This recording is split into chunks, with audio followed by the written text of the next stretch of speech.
మరి చేరవచ్చిన ప్రతి ఒక్కరికి నేను వందనాలు, శుభాలు తెలియపరుస్తున్నాను.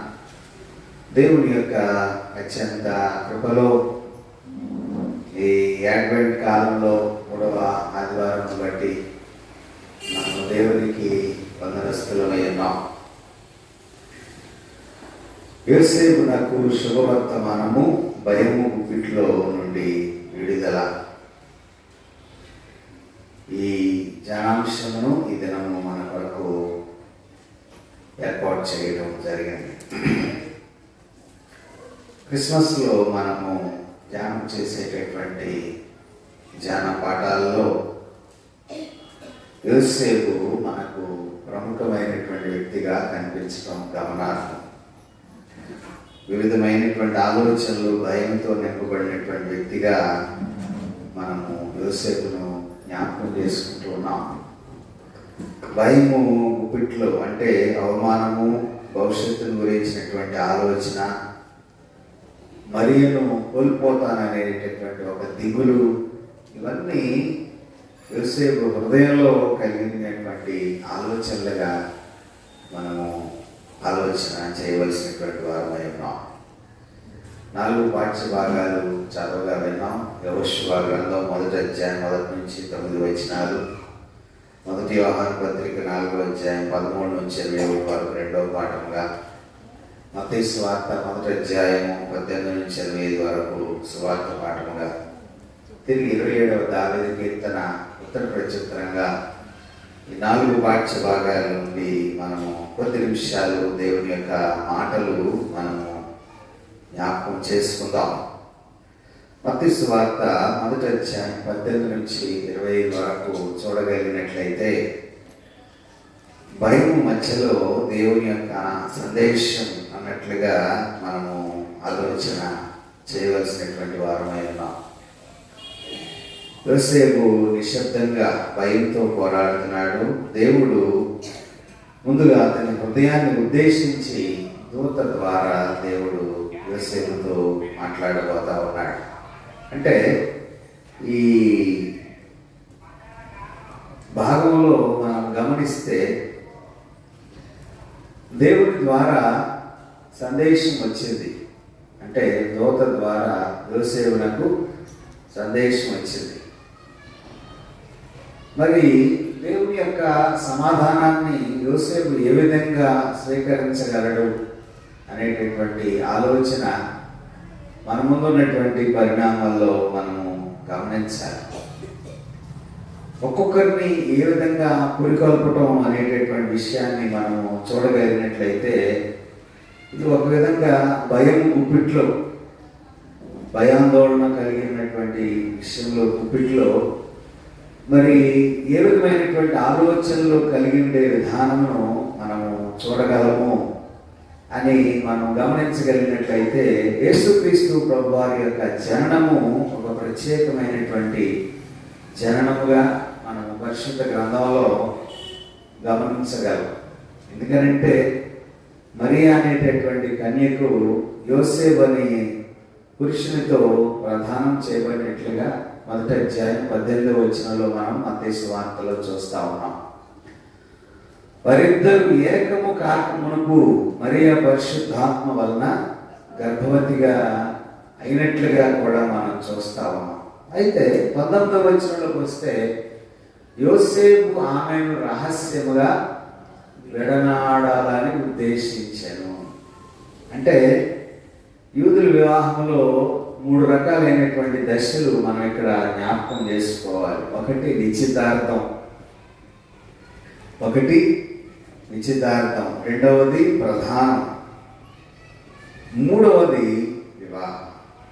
ఏంటండి, నిశ్చితార్థమే ప్రధానం కదా అనుకోవచ్చు నేను.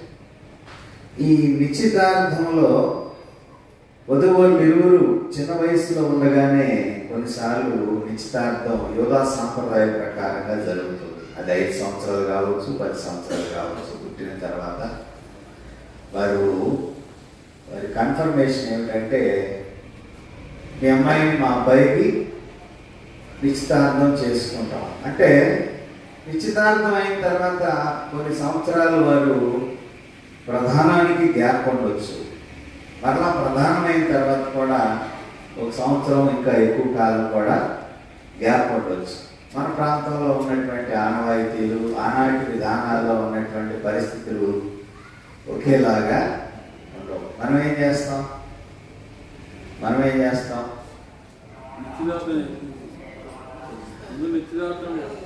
వయసును బట్టి నేను మాట్లాడుతున్నాను. మనం అబ్బాయికి అయితే 21 సంవత్సరాలు, అమ్మాయికి అయితే 15 సంవత్సరాలు నిండిన తర్వాత మనం చేస్తాం. కానీ మరి చిన్న వయసులో వీరికి నిశ్చితార్థం అనేటటువంటిది యోధా సాంప్రదాయ ప్రకారంగా జరుగుతుంది.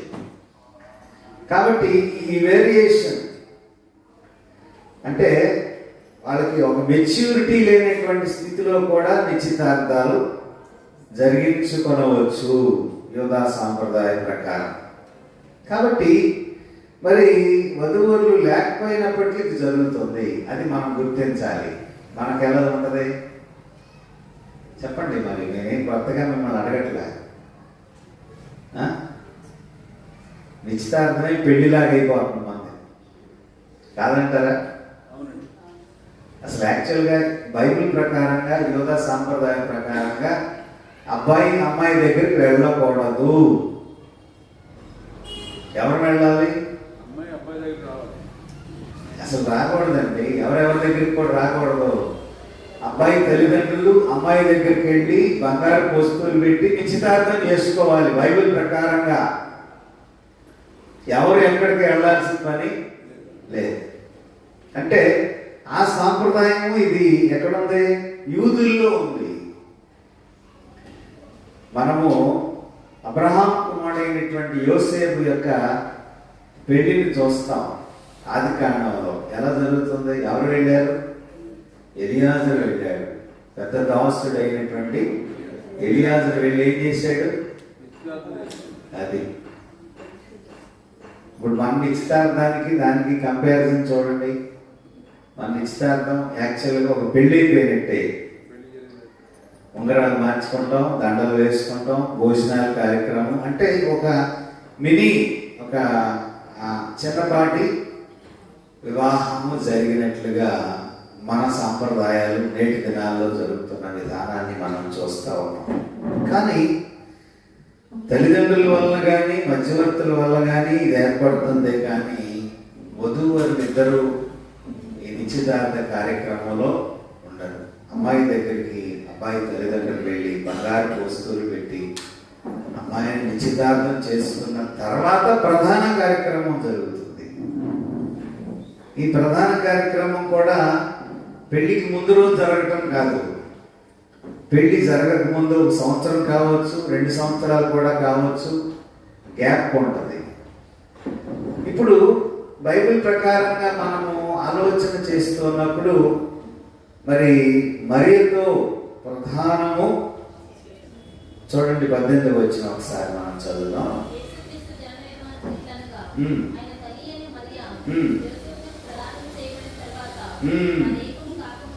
అంటే ఇక్కడ మనము ఇక్కడ వివాహం ఒక్కటే ఇక్కడ మిగిలి ఉంది. వివాహం ఒక్కటే మిగిలి ఉంది. వారు ప్రధానం అయిపోయింది. ఇప్పుడు కాన్సెప్ట్ అంతా ఎక్కడున్నది? మరియమ్మ గర్భవతిగా ఉన్నది. యోసేపు నిందను మోసేటటువంటి పరిణామము యోసేపు హృదయంలో ఉంది.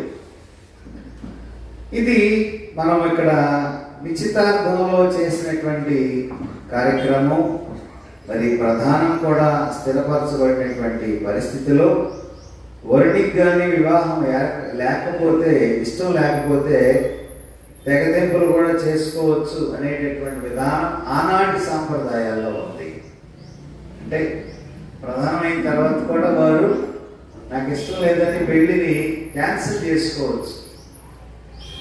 ఈనాడు మన భారతదేశంలో కొన్ని చోట్ల మనం వింటా ఉన్నాం. ఎంగేజ్మెంట్లు జరిగిన తర్వాత వివాహానికి 2-3 రోజులు ముందుండగానే క్యాన్సిల్ అయిపోయిన వివాహాలు కూడా అక్కడక్కడ చూస్తూ ఉన్నాం మనం. అదే సిచ్యువేషన్ ఇక్కడ కూడా వచ్చి పరిస్థితి మనం గమనించాలి. అయితే ప్రధానం జరిగిన తర్వాత యోధ సాంప్రదాయాన్ని బట్టి వధూవరులు దానికి కట్టుబడి ఉండాలి కాబట్టి ప్రధానం తర్వాత ఒక సంవత్సరం వరకు, లేకపోతే ఇంకా కొంచెం సంవత్సరం వరకు వధూవరులు ఇద్దరు భార్యాభర్తలుగానే ప్రకటించబడిన తర్వాత వారు ఏకము కాక మునుపు అనేటటువంటి మాట ఇక్కడ రాయబడి ఉన్నట్లుగా మనం చూడాలి. అంటే భార్యాభర్తలుగా పరిగణించబడినప్పటికీ మరి వారు ఏకం కాక మునుపు ఈ జరిగినటువంటి పరిణామాన్ని బట్టి యోసేపు ఇక్కడ ఏం నిర్ణయం తీసుకున్నాడనంటే ఆమెను రహస్యంగా విడనాడాలి అనేటటువంటి ఆలోచన ఇక్కడ యోసేపు కలిగి ఉన్నట్లుగా మనము గుర్తించవలసినటువంటి వారమై ఉన్నాం. అంటే ఒక విధంగా చెప్పాలంటే యోసేపు మరియలు వారి వివాహ వ్యవస్థలో రెండవ దశలో ఉన్నారు. అంటే ఎంగేజ్మెంట్ అయిపోయింది, ప్రధానము జరిగింది, ఇప్పుడు జరగాల్సిందేంటి? వివాహం ఒక్కటే మిగిలి ఉంది. ఈ వివాహం కాకమునుపు ఈ పరిస్థితిలో పరిశుద్ధాత్మ ద్వారా మరియమ్మ గర్భవతిగా ఉన్నదని తెలిసిన తర్వాత ఆమెను రహస్యంగా విడనాడాలని మరి ఇక్కడ యోసేపు ఉద్దేశించినటువంటి విధానాన్ని మనం చూస్తా ఉన్నాం. చూడండి ఒకసారి ఇప్పుడు 20వ వచనం చదువుదాం.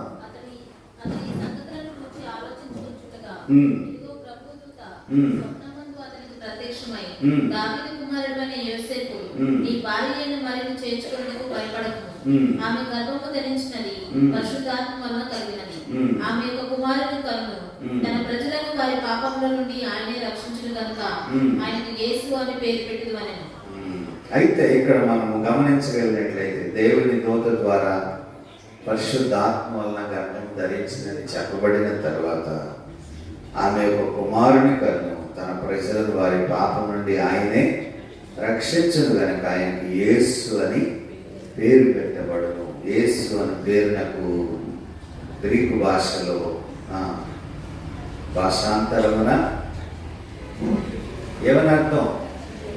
రక్షకుడు. అంటే యెహోవాయే రక్షణ, ఆయనే వారి పాపము నుంచి విడుదలను అనుగ్రహించును కనుక ఆయనకు యేసు అని పేరు. అంటే మరియమ్మ ఇక్కడ గర్భవతిగా ఉండటాన్ని యోసేపు సందేహించినప్పటికీ సందేహాన్ని నివృత్తి చేసినటువంటి పరిశుద్ధాత్మ ద్వారా జరిగించబడినటువంటి కార్యాన్ని పరిశుద్ధ గ్రంథంలో మనం చూస్తా ఉన్నాం. పరిశుద్ధాత్మ ద్వారా ఆమె గర్భాన్ని దాల్చి ఆమెకు మరి యేసు అని పేరు పెట్టుదురు. మరి ఆయన ఇమ్మానుయేలు దేవుడుగా, ఇమ్మానుయేలు దేవుడుగా అంటే ఇమ్మానుయేలు అంటే అర్థం ఏమొస్తుందనంటే దేవుడు మనకి తోడు. యెషయా గ్రంథం 7వ అధ్యాయం 14వ వచనంలో మనం చూస్తే ప్రభు తానే ఒక సూచన మీకు చూపును, ఆలకించుడి, కన్యక గర్భవతి కుమారుని కని అతనికి ఇమ్మానుయేలును పేరు పెట్టును. ఇమ్మానుయేలును పేరు పెట్టును. ఇశ్రాయేల్ రాజ్యము మనం గమనిస్తే చరిత్రానుసారంగా రాజ్య విభజనకు ముందుగా 3 రాజులు పరిపాలన చేశారు. 3 రాజులు పరిపాలన చేశారు. దానిలో మొట్టమొదటి రాజు సౌలు రాజుగా మనం చూస్తాం. 40 సంవత్సరాలు ఇశ్రాయేలును పరిపాలన చేశారు. ప్రవచన నెరవేర్పు నేను ఇక్కడ మీకు గుర్తు చేస్తా ఉన్నా. అపోస్తుల కార్య గ్రంథం 13వ అధ్యాయములో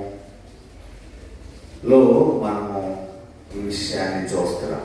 ఇప్పుడు నేను చదవమని చెప్పట్లా.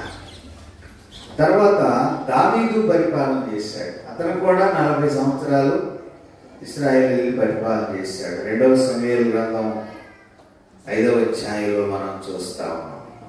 తర్వాత 3వ రాజు ఎవరనంటే సొలొమోను రాజు. అతను కూడా 40 సంవత్సరాలు ఇశ్రాయేలుని పరిపాలన చేశాడు. తర్వాత రాజ్య విభజన జరిగింది. రాజ్య విభజనలో మరి ఇశ్రాయేలీని పరిపాలించినటువంటి వారు 19 మంది రాజులు. వీరు దగ్గర దగ్గర 241 సంవత్సరాలు ఇశ్రాయేలీని పరిపాలన చేశారు. దాంట్లో 19 మంది రాజులు కూడా ఉన్నట్లుగా మనం జ్ఞాపకం చేసుకోవాలి. అంటే నేను ఈ మాటలన్నీ ఎందుకు చెప్తామనంటే, ఇమ్మానుయేలు అనేటటువంటి ప్రవచనము నెరవేర్పు జరిగేటటువంటి సమయానికి ఎవరు పరిపాలన చేస్తా ఉన్నారంటే, ఆహాజు అనేటటువంటి రాజు 12వ రాజుగా ఇశ్రాయేలీని పరిపాలన చేస్తా ఉన్నాడు. అయితే ఈ ఆహాజు అంటే అర్థం ఏంటంటే సొత్తుగాడు అని అర్థం వస్తుంది. ఆహాజు అంటే సొత్తుగాడు అని అర్థం వస్తుంది. ఇతడు 20 ఏళ్ల వయసులో 16 సంవత్సరాలు, 20 సంవత్సరాల వయసులో నుంచి 16 సంవత్సరాలు ఇశ్రాయేలీని పరిపాలన చేశాడు. 2వ రాజుల గ్రంథం 16వ అధ్యాయం ప్రారంభంలో ఈ మాటలన్నీ రాయబడి ఉన్నాయి. అతడు పాలించేటటువంటి ఈ పరిపాలన సమయంలో మరి సిరియా రాజుకు రెజీనులు అనేటటువంటి 2 రాజులు, పెకహు, సిరియా రాజు రెజీనులు అనేటటువంటి 2 రాజులు ఈ ఆహాజ్ మీద యుద్ధాన్ని ప్రకటించారు. ఈ ఆహాజ్ మీద యుద్ధాన్ని ప్రకటించినప్పుడు వారు యుద్ధం చేయడానికి యెరూషలేమునకు వచ్చి యెరూషలేములో వారిని జయించడానికి ప్రయత్నం చేసినప్పుడు మరి దేవుని రాజులుగా వీరు ఉన్నారు కాబట్టి వారు జయించలేకపోయారు. అప్పుడు సిరియా దేశంలో ఎఫ్రాయిములను తోడు చేసుకుని యోధా మీదకి యుద్ధానికి వెళ్ళినప్పుడు ఆహాజు జీవము కలిగినటువంటి దేవుడి మీద ఆధారపడి ఉన్నాడు కాబట్టి మరి అతను ఇతను దేవుడి మీద ఆధారపడకుండా తన సొంత శక్తి మీద ఆధారపడి అష్షూరు రాజు అయినటువంటి తిగ్లత్-పిలేసెర్ అనేటటువంటి రాజు సాయం కోరి ఆ రాజు సిరియా రాజు అయినటువంటి రెజీనును చంపి తర్వాత వారిని బానిసలుగా తీసుకుని వెళ్ళడం జరిగింది. ఇట్టి పరిణామంలో మరి ఆ దేవుని మందిరాన్ని దోచుకుని ఆహాజు దైవ నియమాన్ని ఎదిరించాడు కాబట్టి, దేవుడి మీద తాను ఆధారపడలేదు కాబట్టి అతను ఓడిపోయినట్లుగా 2వ దినవృత్తాంతాల గ్రంథం 28వ అధ్యాయంలో ఈ చరిత్ర మనము గుర్తించగలం. అప్పుడు ఆహాజుతో యెషయా ఇలా చెప్పాడు. యెషయా గ్రంథం 7వ అధ్యాయం 10 నుంచి 14 వరకు మనం చూస్తే, నీ దేవుడైన యెహోవా వలన ఒక సూచన అడుగుము అన్నాడు ఆహాజు. అడుగుటకు ఇష్టపడక నేను దేవుని శోధించనని చెప్పాడు. అప్పుడు యెషయా ఈ ప్రవచనం చెప్పాడు. ఏమన్నాడంటే, దావీదు వంశస్థులారా వినుడి, మనుష్యులను విసిగించగా చాలదనుకున్న దేవుని ద్వారా విసిగిద్దురా. కాబట్టి ప్రభువు తానే ఒక సూచనను చూపును. ఆ సూచన ఏంటంటే అతనికి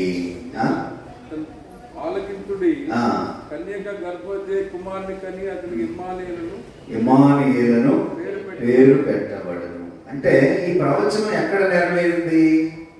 ఇప్పుడు మనం చదువుకున్న మత్తయి సువార్త 1వ అధ్యాయము 22-23లో ఈ ప్రవచనం చూడగలుగుతున్నాం. ఏమని? ఇదిగో కన్యక గర్భవతి కుమారుని కన్ను, ఆయనకు ఇమ్మానుయేలు పేరనగా దేవుడు మనకు తోడై ఉన్నాడని అర్థం. అంటే ఒక విధంగా చెప్పాలంటే యోహాను సువార్త 1వ అధ్యాయం 1వ వచనంలో ఆదియందు వాక్యం ఉండెను, వాక్యము దేవుడైండెను, వాక్యము. కాబట్టి వాక్యమైన దేవుడు ప్రవచనానుసారంగా ఇమ్మానుయేలు అంటే మరి ఆయన ఇక్కడ ఒక విధంగా ఆహాజ్ అనేటటువంటి రాజు దేవుడిని నమ్ముకోలే, తన బలాన్ని నమ్ముకున్నాడు, తన సైన్యాన్ని నమ్ముకున్నాడు, తన బలగాన్ని నమ్ముకున్నాడు. అయితే 118వ కీర్తన 8వ వచనంలో ఒక మాట రాయబడింది. ఏమిటంటే, మనుష్యులను నమ్ముకున్నటి కంటే, రాజులను నమ్ముకున్న కంటే యెహోవాను ఆశ్రయించడం మేలు. యేసుక్రీస్తు లేనటువంటి జీవితము మరి జీరోతో పోల్చబడింది. ఒక విధంగా మనం గమనించాలి, లక్షకి ఎన్ని సున్నాలు? 5 సున్నాలు. 5 జీరోలు పెట్టి ముందు ఒక అంకె వేయకుండా దాన్ని ఒక చెక్ మీద రాసి సంతకం చేసిస్తే చెల్లుబాటు అవుతుందా? ఈ జీరోలన్నిటికీ ఒక విలువ రావాలంటే అక్కడ 1, 2, 3 ఏదో ఒకటి వేయాలి. అలాగే ఈ జీరో అనేటటువంటి వారు మనకు ఏడవలసింది ఏమిటంటే యేసుక్రీస్తు అనేటటువంటి వారు మనతో పొందుపరచబడితేనే మన యొక్క జీవితాలు విలువగా, అంటే ఇమ్మానుయేలు దేవుడు మనకు తోడుగా ఉంటేనే తప్ప ఈ జీరోకి వాల్యూ లేదు అనే విషయాన్ని ఈ ఉదయకాల సమయంలో మనం గుర్తించాలి. అందుకనే యోహాను సువార్త 15వ అధ్యాయంలో యేసు ప్రభువు చెప్పారు, నాకు వేరుగా ఉండి మీరేమీ చేయలేరు. నాలో ఉంటేనే మీరు ఫలిస్తారు, నాలో ఉంటేనే మీరు జీవిస్తారు, నాలో ఉంటేనే మీరు ఎదిగించబడతారు, నాలో ఉంటేనే మీరు ఎంతైనా మరి ఎదిగించబడేటటువంటి పరిణామాన్ని మీరు కలిగి ఉండగలరని మీరు యేసుక్రీస్తు ప్రభువారు శిష్యులతో జ్ఞాపకం చేసినటువంటి విధానాన్ని మనం చూస్తాం. ఇప్పుడు మనం యెహోషువ గ్రంథంలో పెడదాం, మొదటి అధ్యాయంలో పెడదాం. యెహోషువ గ్రంథం మొదటి అధ్యాయంలో మనము విజయం కొరకు ఇక్కడ ఇశ్రాయేలీలు సిద్ధపాటు కలిగి ఉన్నారు. విజయం కొరకు ఇశ్రాయేలీలు సిద్ధపాటు కలిగి ఉన్నారు. ఇప్పుడు మోషే స్థానంలో యెహోషువను దేవుడు నియమించబోతా ఉన్నాడు. అంటే యెహోషువ దేవుడి చేత ఏర్పరచబడినప్పుడు ఇశ్రాయేలీల జీవితంలో యెహోషువ ఇశ్రాయేలీల చేత అంగీకరించబడటకు రాయబడినటువంటి సందర్భము ఈ మొదటి అధ్యాయంగా మనం జ్ఞాపకం చేసుకోవచ్చు. ఇక్కడ మనం గమనిస్తే మోషే మరణానంతరము దేవుడు యెహోషువకు ఇశ్రాయేల్ యొక్క నాయకత్వ బాధ్యత అప్పగించినట్లుగా ఇక్కడ మనం చూస్తా ఉన్నాం. అతను దేవుడు మరి తాను వాగ్దానం చేసినటువంటి దేశాన్ని స్వతంత్రించుకోమని ఇక్కడ చెప్పి మోషేతో చెప్పి ఒక మాట చెప్పాడు, ఏమిటంటే మీరు అడుగుపెట్టు ప్రతి ప్రాంతాన్ని నేను ఆశీర్వదిస్తాను, మీకు ఇస్తాను అని ధైర్యపరిచాడు వారిని. అంటే వారు చేయవలసిన పని ఏంటి? సాగిపోవుడి, ఆగిపోవద్దు. మీరు ఎక్కడికి వెళ్తే అక్కడ నేనున్నాను, మీతో నేనున్నాను, మిమ్మల్ని నేను బలపరుస్తున్నాను, మిమ్మల్ని నేను ధైర్యపరుస్తున్నాను, మీ జీవితాలను నేను ఆశీర్వాదకరమైన స్థితిలో నడిపిస్తున్నానని ప్రభు మరి ధైర్యంగా వారితో చెప్తున్నప్పుడు వారి భవిష్యత్తులో దేవుడు చేయనైనటువంటి దేవుని యొక్క ప్రణాళికను యెహోషువ మొదటి అధ్యాయంలో మనం చూస్తా ఉన్నాం అనేటటువంటి విషయాన్ని మరి ఇక్కడ మనం గుర్తించాలి. దేవుడు యెహోషువతో ఒక మాట మాట్లాడుతున్నాడు, నేను మోషేకు తోడుగా ఉన్నట్లుగా నీకు కూడా నేను తోడై ఉంటాను. నువ్వు వెళ్ళేటటువంటి నీ యొక్క ప్రయాణంలో, నీవు ఇశ్రాయేలీని తీసుకుని వెళుతున్నటువంటి ప్రయాణంలో నేను నీకు ప్రమాణం చేసినటువంటి ఆ దేశాన్ని మీరు స్వాధీనపరుచుకుంటారని దేవుడు వారిని ప్రోత్సహిస్తూ ఉన్నాడు. అంటే ఒక విధంగా దేవుడు వాగ్దానాన్ని నెరవేర్చడానికి ఆయన నడిపించే మార్గంలో ఆయన చేయి పట్టుకుని మనం నడవలసినటువంటి వారమై ఉన్నాం.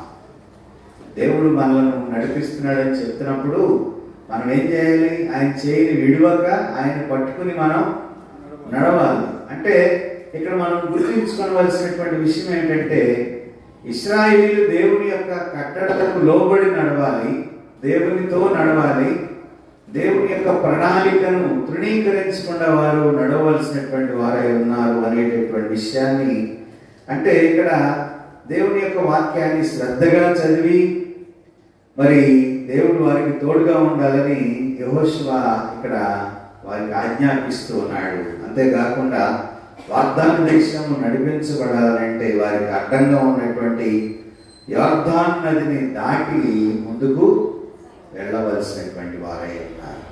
కాబట్టి మోషే మరణం తర్వాత మరి ఆ విలాప దినాలు, అంటే మోషే మరణాన్ని గురించినటువంటి 7 దినాలు గతించిపోయిన తర్వాత యెహోషువ వారిని నడిపిస్తూ ఉన్నట్లుగా మనం ఇక్కడ జ్ఞాపకం చేసుకోవాలి. సంఖ్యాకాండం 27వ అధ్యాయం 18వ వచనం నుంచి కొన్ని వచనాలు ఈ సమయంలో మనం చదువుదాం. సంఖ్యాకాండం 27వ అధ్యాయం 18వ వచనం నుంచి కొన్ని వచనాలు. అందుకు యెహోవా మోషేతో ఇట్లనెను, నూను కుమారుడైన యెహోషువ ఆత్మను పొందినవాడు. నీవు అతని తీసుకొని అతని మీద నీ చెయ్యి ఉంచి యాజకుడకు ఎలియాజరు ఎదుటను సర్వ సమాజం ఎదుటను అతని నిలవబెట్టి వారి కన్నుల ఎదుట అతనికి ఆజ్ఞయించు. ఇశ్రాయేలీయుల సర్వ సమాజము అతని మాట వినినట్లు అతని మీద నీ ఘనతలో కొంత ఉంచుము. నీ యాజకుడైన ఎలియాజరు ఎదుట అతని నిలువగా అతని యెహోవా సన్నిధిని ఊరీము తీర్పు వలన అతని కొరకు విచారింపవలెను. అతనితో కూడా ఇశ్రాయేలీయులందరిను అనగా సర్వ సమాజము అతని మాట చొప్పున తన సమస్త కార్యములను జరుపుచుండవలెను.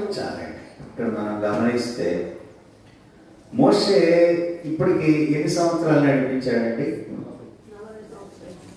40 సంవత్సరాలు నడిపించాడు. అంటే ఈ 40 సంవత్సరాల ఎక్స్పీరియన్స్ లో అసిస్టెంట్ గా ఉన్నటువంటి మరి యెహోషువ ఎన్నో విషయాలు నేర్చుకున్నాడు.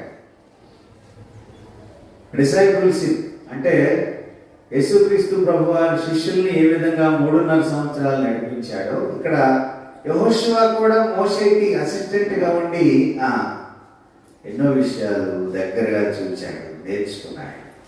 కాబట్టి ఇక్కడ సంభవించబోయేటటువంటి విషయాలన్నిటిలో కూడా మరి పంపించినటువంటి వాగ్దాన దేశాన్ని చూడటానికి పంపించినటువంటి వేగు చూడటానికి 12 మందిలో మరి దేవుని యొక్క విశ్వాసాన్ని వ్యక్తపరిచినటువంటి ఇద్దరిలో యెహోషువ ఒకరితో మరి మోషేతో సన్నిహిత సంబంధాన్ని బట్టి యెహోషువ నాయకత్వ బాధ్యతలు చేపట్టడంలో ఎటువంటి సందేహం లేకుండా ముందుకు సాగినటువంటి వ్యక్తిగా యెహోషువను మనం ఇక్కడ చూస్తా ఉన్నాం.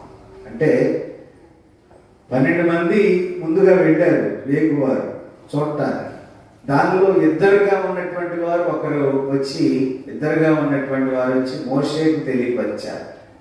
మోషేకు తెలియపరిచిన తర్వాత ఆ సన్నిహిత సంబంధంలో ఒకరిని మరలా ఫాలో అయ్యేటటువంటి విధానం యెహోషువ కలిగి ఉన్నట్లుగా ఈ భాగంలో మనం చూస్తాం.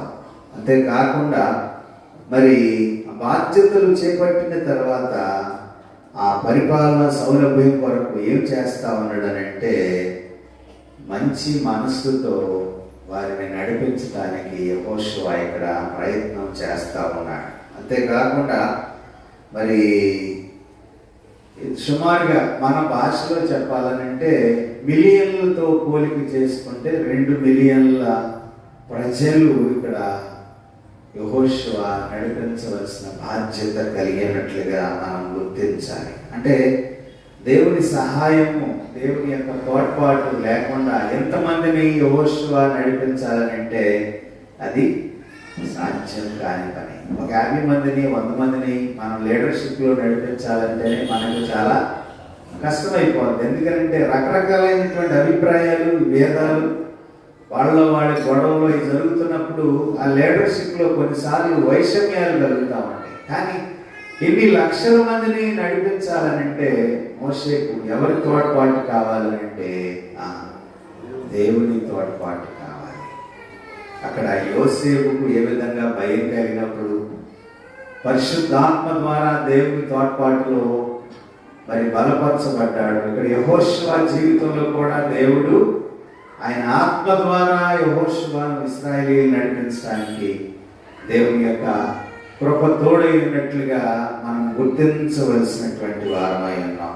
కాబట్టి యెహోషువ ఇశ్రాయేలీయులకు ఆజ్ఞాపిస్తా ఉన్నాడు. 10వ వచనం నుంచి మనం చూస్తే ఈ మొదటి అధ్యాయంలో యొర్దానుకు పశ్చిమాన మరియు తూర్పున ఉన్నటువంటి గోత్రముల వారికి యెహోషువ ఆజ్ఞాపిస్తున్నాడు.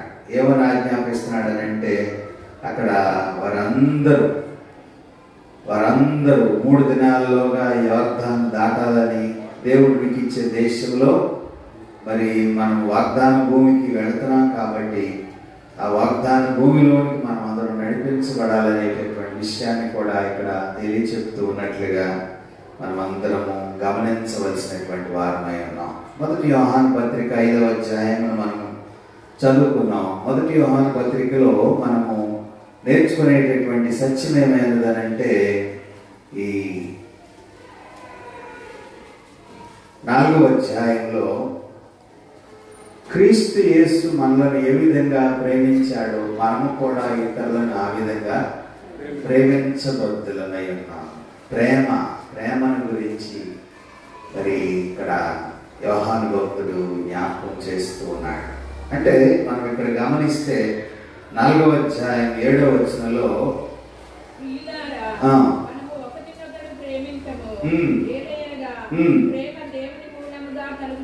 ప్రేమ దేవుని మూలముగా కలుగుచున్నది.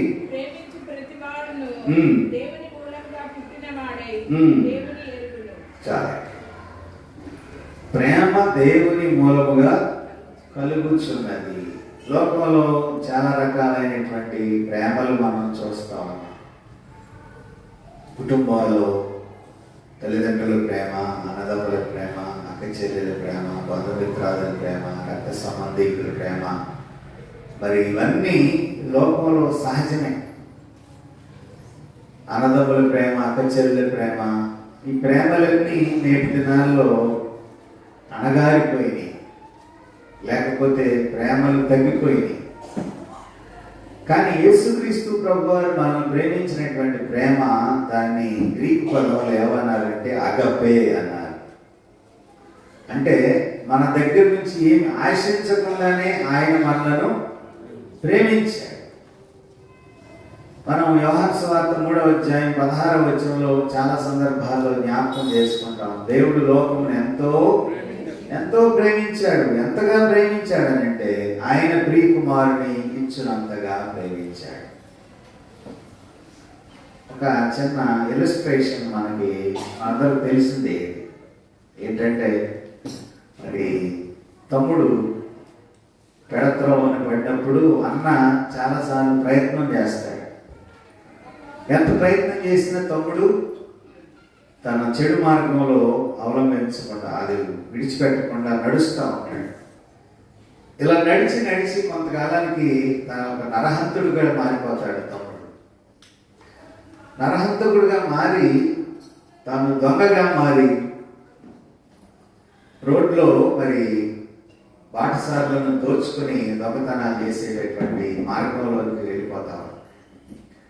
ఒకనొక దినాన్న పోలీసు వారు అతను పట్టుకొని జైల్లో వేసి మరి అతనికి ఉరిశిక్షను అమలు చేయాలని జడ్జిమెంట్ ఇచ్చినప్పుడు, ఉరిశిక్షలో అతను ఒక క్షమాభిక్ష ఆఖరి ఆప్షన్ అడిగినప్పుడు అతను ఏం చెప్తాడనంటే, మా అన్నతో కలిసి నేను 1 గంట సేపు నేను మాట్లాడాలి, నాకు అనుమతి ఇవ్వమంటే అన్నతోటి తాను కలిసి మాట్లాడతాడు. మాట్లాడిన తర్వాత అన్న ప్రేమ ఏ విధంగా ఉన్నదంటే, తమ్ముడు ఏ విధంగానైనా మరణించకూడదు కాబట్టి తమ్ముడిని నేను ఇప్పుడు ఏం చేయాలి, తప్పించాలి, ఏదో ఒక విధంగా తప్పించాలి. ఈ కథ మనందరికి తెలిసినటువంటిదే, ఇదేమి కొత్తదేమి కాదు. దీనిలో ఒక ఆప్షన్ ఏంటంటే, ఆ తమ్ముడు తప్పు చేస్తాడు, అన్నేమో ప్రేమను కనపరుస్తాడు. కానీ ఆ ప్రేమ ఎటువంటిదనంటే, తన తమ్ముడిని రక్షించి తనకు తానుగా చనిపోవడానికి సిద్ధపడేటటువంటి ప్రేమ. ఇది లోకంలో ఎవరు చేయలేనటువంటి సాహసోపేతమైనటువంటి ప్రేమ. ఈ ప్రేమ మనకు ఎక్కడ కనిపిస్తుందనంటే, ప్రభు అయిన యేసుక్రీస్తులో మాత్రమే కనిపిస్తుంది. అంటే ఈ లోక సంబంధమైన ప్రేమ కొన్నిసార్లు రక్షించవచ్చేమో కానీ, రక్షించిన తర్వాత మరి మన కొరకు త్యాగం చేయగలిగినటువంటి ప్రేమ, దాన్నే బైబిల్లో గ్రీక్ పదంలో ఏమన్నారంటే అగపే ప్రేమ. అంటే మన దగ్గర నుంచి ఏమి ఆశించకుండా ఆయన బహుమానంగా, ఉచితంగా ఇచ్చేటటువంటిది మరి ప్రేమగా ఇక్కడ మనం చూడగలుగుతున్నాం. ప్రేమలో 2 బాధ్యతలు ఇక్కడ యోహాను భక్తుడు తెలియపరుస్తున్నాడు. ఒకటి ప్రేమించడం ద్వారా, రెండవది ఆ ప్రేమ ఆశించకుండా దేవుడు మనకు ఇచ్చేటటువంటిది. అంటే ఆయన మనం గాయపరిచినప్పటికీ, ఆయన మనం అవమానపరిచినప్పటికీ, ఆయన మీద మనం నిందలు వేసినప్పటికీ, ఆయన్ని మనము ఇష్టానుసారంగా మాట్లాడినప్పటికీ మనల్ని ఆయన ప్రేమిస్తూనే ఉన్నాడు. ఎంతగా ప్రేమిస్తున్నాడనంటే దేవుడు లోకమును ఎంతో ప్రేమించాడు. ఎంతగా ప్రేమించాడనంటే ఆయన ప్రియకుమారుడు సిలువలో మన కొరకు మరణించినంత వరకు ప్రేమించాడు. దేవునికి స్తోత్రం. హల్లెలూయా, హల్లెలూయా. అదే ప్రేమ మనకు క్రిస్మస్ లో కనిపిస్తా ఉంది. క్రిస్మస్ అనగా క్రీస్తు పుట్టుక కాదు, మనం అర్థం చేసుకోవాలి. క్రిస్మస్ అంటే మనం ఏంటాం? క్రీస్తు పుట్టుక కాదు. క్రిస్మస్ అంటే అర్థం ఏంటి? క్రీస్తును ఆరాధించుట. క్రీస్తును ఆరాధించుట. క్రిస్మస్ లో క్రీస్తు పుట్టుక కాదు, క్రీస్తు జన్మం కాదు, కానీ క్రీస్తును ఏ విధంగా ఆరాధిస్తున్నామో, దేవుని ఏ విధంగా ప్రేమిస్తున్నామో, దేవుని ఏ విధంగా ప్రేమిస్తున్నాము. 9వ వచనం చదువుదాం. 4వ అధ్యాయం. మనము ఆయన ద్వారా జీవించినట్లు దేవుడు తన అద్వితీయ కుమారుని లోకంలోనికి పంపెను. దీని వలన దేవుడు మన యంత్రించిన ప్రేమ ప్రత్యక్షపరచబడెను. అంటే ఎందుకు మన కోసం ఆయన ప్రత్యక్షపరచబడ్డాడు అంటే మనల్ని ప్రేమించి. ప్రేమ లేకుండా ఆయన ఈ లోకానికి రాలేదు. ప్రేమ ద్వారా మనల్ని ఆయన బలపరుస్తున్నాడు అనే విషయాన్ని మనం ఇక్కడ జ్ఞాపకం చేసుకోవాలి. మనం చదువుకున్నటువంటి ఉత్తర ప్రత్యుత్తర పాఠ్య భాగంలో 27వ కీర్తనలో మరి మనం చూస్తే దేవుని యందు నమ్మికించి భయపడకుండా ఉండేటటువంటి విధానాన్ని ఈ కీర్తన మనకు తెలియపరచబడటం గమనార్హం. అంటే ఇక్కడ మనము గమనించగలిగినట్లయితే మొట్టమొదట భయం యొక్క పరిస్థితిని గురించి కీర్తనాకారుడు జ్ఞాపకం చేస్తున్నాడు. శత్రువుల చేత చుట్టబడి ఉన్నాం. అతని భయానికి కారణం ఏంటంటే శత్రువులు తను ఏదో విధంగా పట్టుకుంటారనేటటువంటి ఒక భయం, ఆందోళన. మరి ఒక దొంగ ఉన్నాడనంటే, ఒక దొంగ ప్రభుత్వం వారు అతను పట్టుకుంటారంటే కొన్నిసార్లు అతను ఏం చేస్తాడంటే కొన్ని రకాలైన దొంగలు వాళ్ళు సూసైడ్ చేసుకుని చనిపోతారు. ఎందుకంటే ప్రభుత్వం వారు పట్టుకుంటే వారిని శిక్షిస్తారనేటటువంటి భయంతో సూసైడ్ బాంబర్స్ వేసుకుని చనిపోతారు, లేకపోతే ఎక్కడైనా దూకి చనిపోతారు, లేకపోతే ఏదైనా ఉరి శిక్ష పడుతుంది జడ్జిమెంట్ చేస్తే నేను చేసిన తప్పిదాల వల్ల అని చెప్పి తాను తెలుసుకున్నప్పుడు కొన్నిసార్లు ఆ భయం ఏం చేస్తానంటే ఆ భయం ఆందోళన మరి కొన్నిసార్లు హాని చేసుకునేటటువంటి పరిణామాన్ని కలుగు చేస్తుంది. అంతేకాకుండా మనం 2వ వచనంలోకి వస్తే దుష్టులకు నీతి నియమాలు ఉండవు. మనం అది జ్ఞాపకం చేసుకోవాలి. నీతి నియమం అనేది ఎవరికి ఉంటుంది? నీతి నియమం ఎవరికి ఉంటుంది? దుష్టులకు కాదండి, మంచి వారికి మాత్రమే ఉండదు నీతి నియమం. దుష్టులకు ఏముంటది? నియమం ఉండదు, నీతి ఉండదు. వారు చేయాల్సిన తప్పుడు పనులన్నీ చేసుకుంటా వెళ్ళిపోతారు. అందుకని 2వ వచనం చదవండి.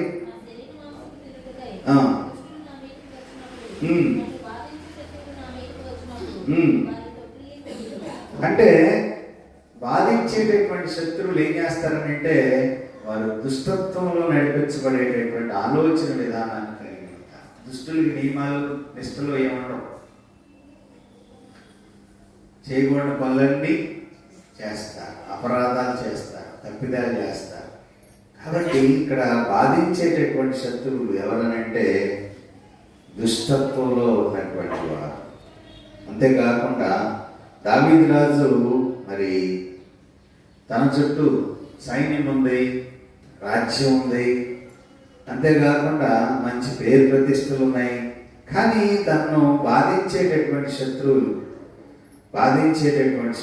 3వ వచనంలో మనం చూస్తాం. నిత్యము బాధించేటటువంటి శత్రువులకి భయపడకుండా తన దేవుని మీద ఆధారపడేటటువంటి విధానాన్ని మనం చూస్తాం. అంతేకాకుండా మనం ఇంకా గమనిస్తే దావీదు ఒక బలాన్ని కలిగి ఉన్నాడు. బలాన్ని ఏ విధంగా కలిగి ఉన్నారంటే దేవుడు తనకు తోడుగా ఉన్నాడు. బాధించేటటువంటి శత్రువులు అన్ని వైపుల నుంచి ఉన్నారు. చూడండి 6వ వచనంలో ఏమంటున్నాడు? నన్ను చుట్టుకొని ఉన్న నా శత్రువులు అంటున్నాడు. 6వ వచనం, నన్ను చుట్టుకొని ఉన్న నా శత్రువులు. ప్రభువా నిన్ను నమ్మి నిన్నాశ్రయించినాను,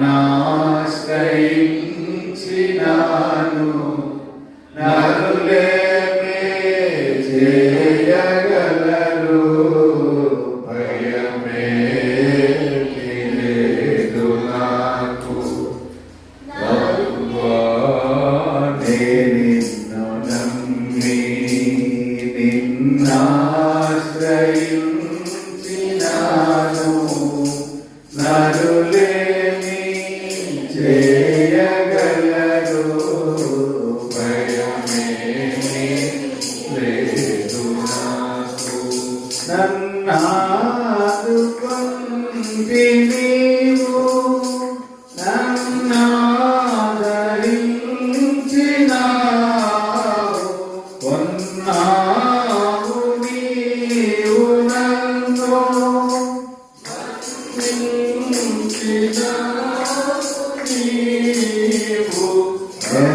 నన్ను, నీవు ఎన్నాళ్ళు బ్రతికియున్నాని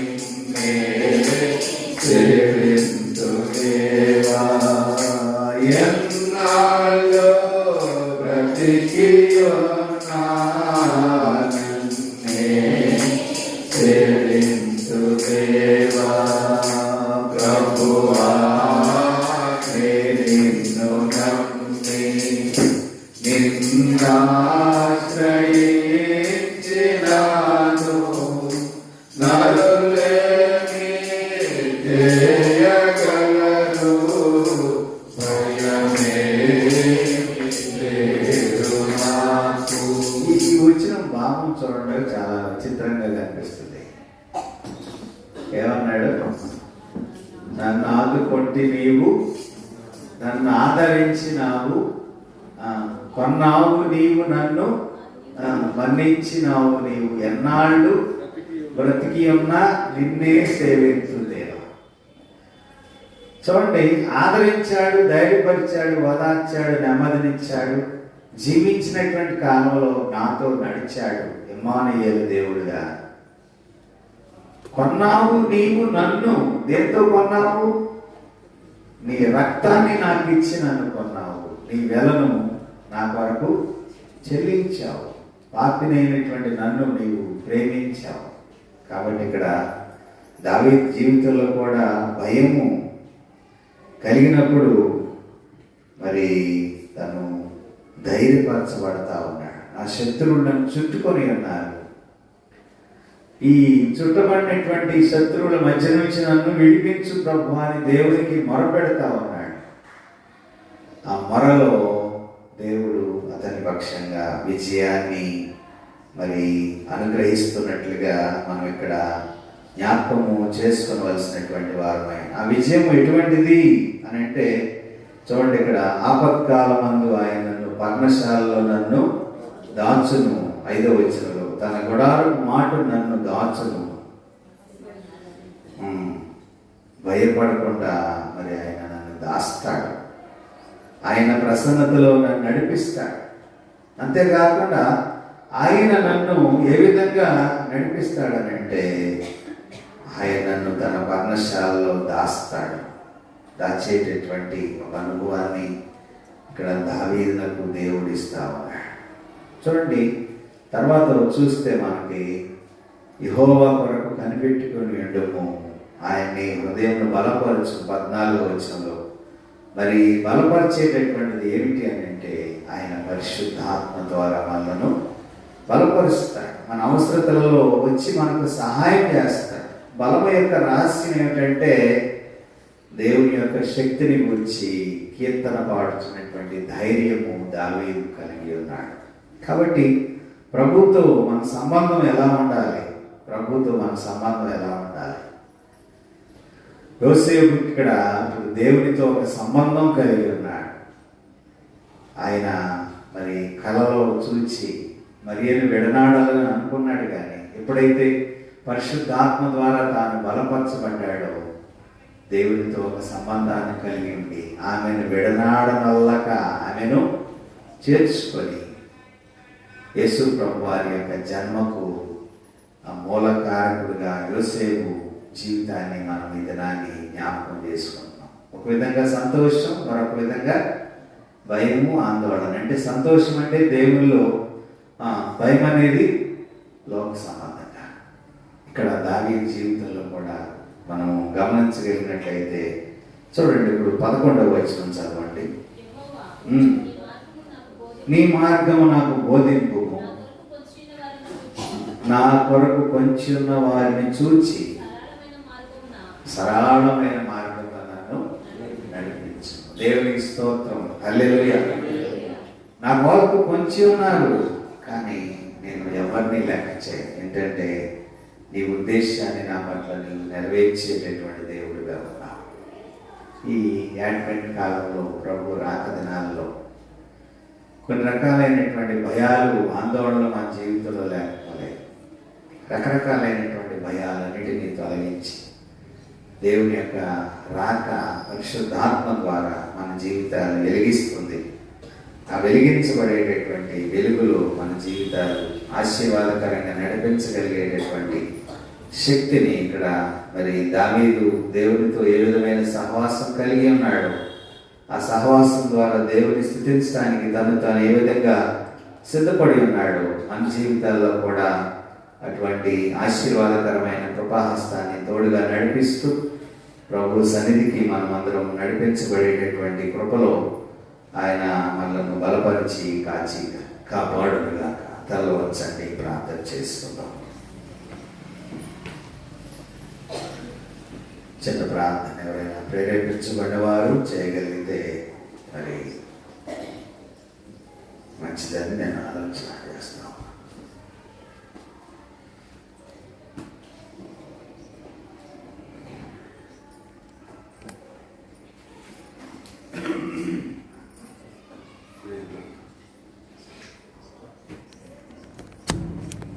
Come